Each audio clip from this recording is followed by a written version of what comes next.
tačiau Žalgirio komandos šansai su kiekvienu štai tokiu metimu yra vis mažesni ir mažesni. 46-29. Žalgirio komandos penketas. Mindaugas Timinskas, Ainaras Bagackis.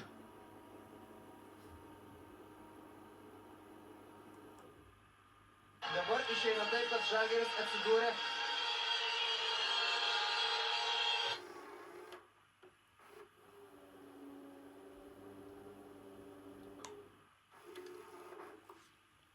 minėjau tik taip pose Antonijo Paraiso, o dabar Fabricio Berto pelno.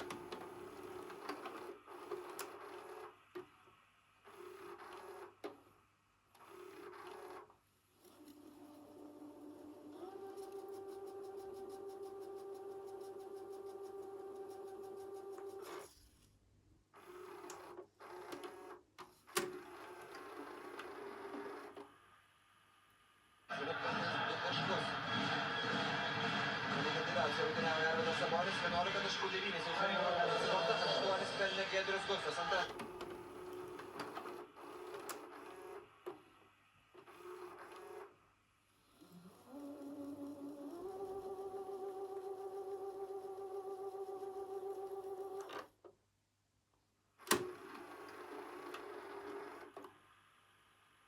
Problema. Norėdami išsigelbėti šį sezoną Eurolygoje, norėdami išlaikyti viltis patekti į finalinį ketvirtą, Žalgiris turi